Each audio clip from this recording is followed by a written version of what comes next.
What's going on, y'all? I'm about to review the Heat versus Bucks game 2, and I'm reviewing this because I'm a Heat fan first and foremost, and my Heat are doing well, and I'm excited, and I want to talk about it.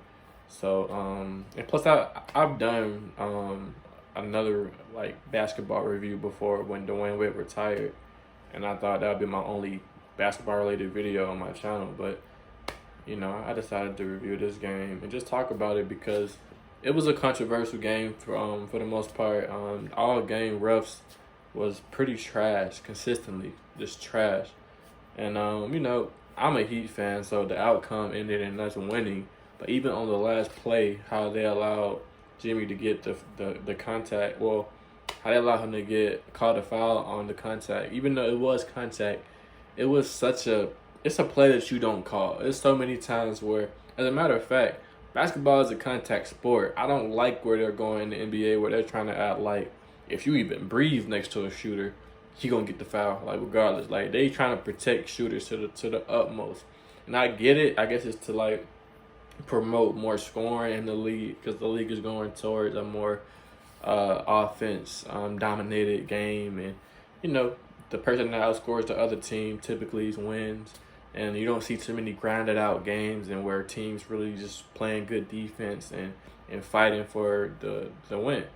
But this is a pretty well, I ain't gonna say it was a good game for a Heat fan. I guess if you was a Bucks fan, you looking at your team and you're saying, why aren't we able to, show up or overcome this Heat team? We have a better record than them. We have the better quote unquote player. On roster, they would say our team is better. Why are we not able to beat them? I think it's a couple of reasons why the Bucks can't beat the Heat. The first reason is, and I might be biased, but no, I'm not biased. I'm gonna tell y'all like it is.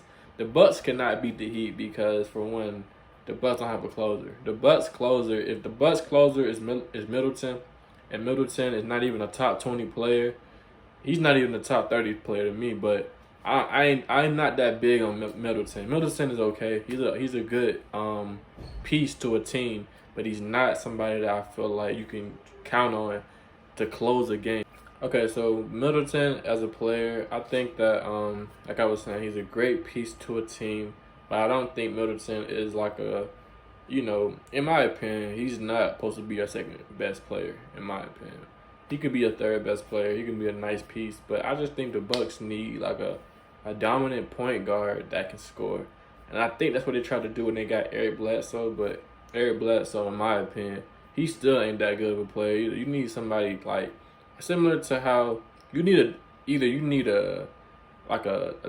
tag team, like a duo, like a Kyrie and Giannis or Antetokounmpo duo, or you're gonna need either another wing player to place with Giannis. Otherwise, you're gonna have games like this where you see Giannis is not able to make that big of an impact because the Heat are paying all their attention to him because they know that he kind of initiate offense. They know that he pretty much control the Bucks tempo. He's pretty much the Bucks. When you think of the Bucks, you think of Giannis. You don't think of nobody else. You don't even think, you know what I'm saying? So when they realized, I guess they realized that all they had to do was shut down him. Once they shut down him, their team pretty much had no place and no way they was going to be able to really compete. And that's been the case these last 2 days. I mean, 2 games. The first game, they shut him down. He only scored 4 points in the paint. This game, he scored more points in the paint. But overall, he just wasn't dominant. Like throughout all 4 quarters, he was not dominant. So I think that he could come dominant next game, and obviously they have a better chance. But I just think overall the Heat are a better team because you saw tonight, the first game Butler scored 40 points, but this game he only shot the ball 8 times and he scored 12 points, which showing you him scoring 40 points was really just him, showing you that that's an option for this team. If they wanted to, they could be a team focused on center on one player and he getting all the shots. But the Heat are not structured that way. They're structured in a way where, everybody get a chance to kind of shine, make shots. It's equal opportunity offense. Everybody gonna eat. So, tonight, Butler didn't even attempt that many shots.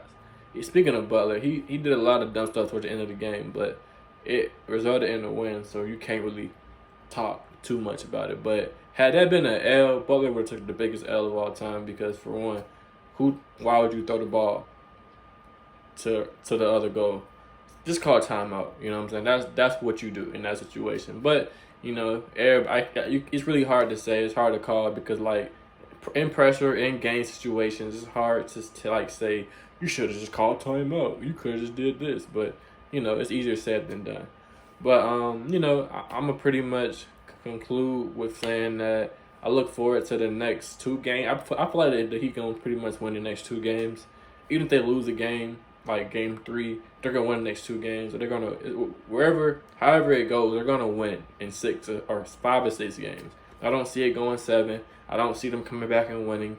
But if they do, they'll surprise me, and it'd be a good series. You know what I'm saying? But other than that, let me know what y'all thought of the game if y'all had a chance to watch it. Like, comment, subscribe, and I'm out.